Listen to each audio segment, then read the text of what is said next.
Okay, as you saw, I'm gonna clear my throat a little bit. Okay, alrighty.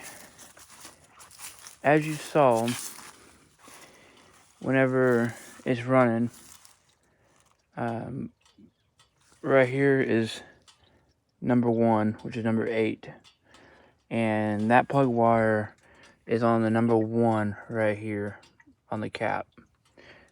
And distributor vacuum is all the way towards the upper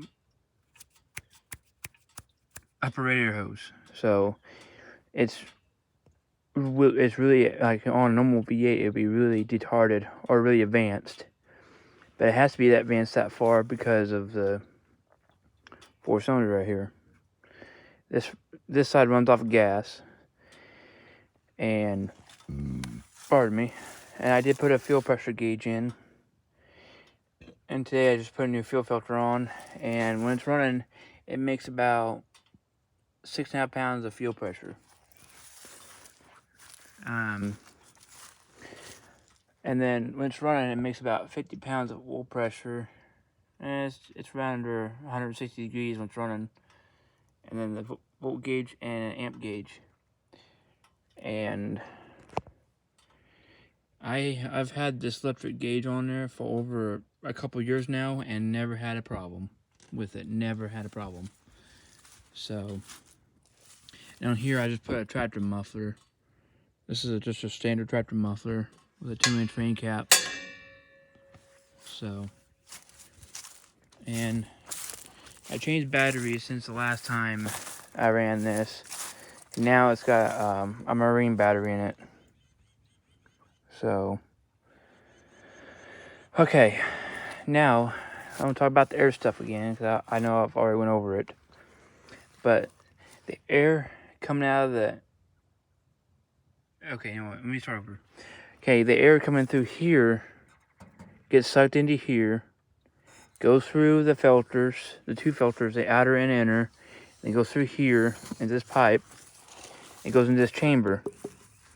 And then the air goes up into the carburetor, which on this side the manifold is blocked off. And this intake is actually just a red 2-barrel intake. And the carburetor sits right in between the two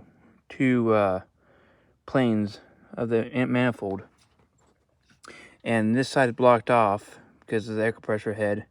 The other side what runs the fuel, what burns the fuel. See, and there's a special adapter that converts it from a 2-barrel to 1. And this is actually a Ford 306 carburetor that's on here. And I can't remember the model of the carburetor. Been too long ago since I last remember. But that's your L bracket to hold everything on. This here holds this here and this on there. This is your regulator, air regulator. The air coming in from the valve will go through here and then push air into this piston and push that piston out that way. And this is what revs the engine up. And then this pushes in, and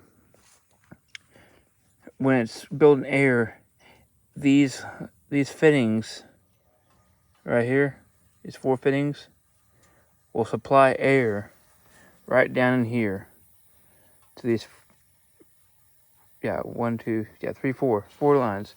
It supplies air to this chamber, and there's these check valves in here. It's a 1-way air check valve.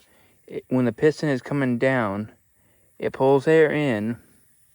Then when it comes back up to do its power stroke or fire ignition, or maybe do that again. On a normal V8, whenever it rotates, the piston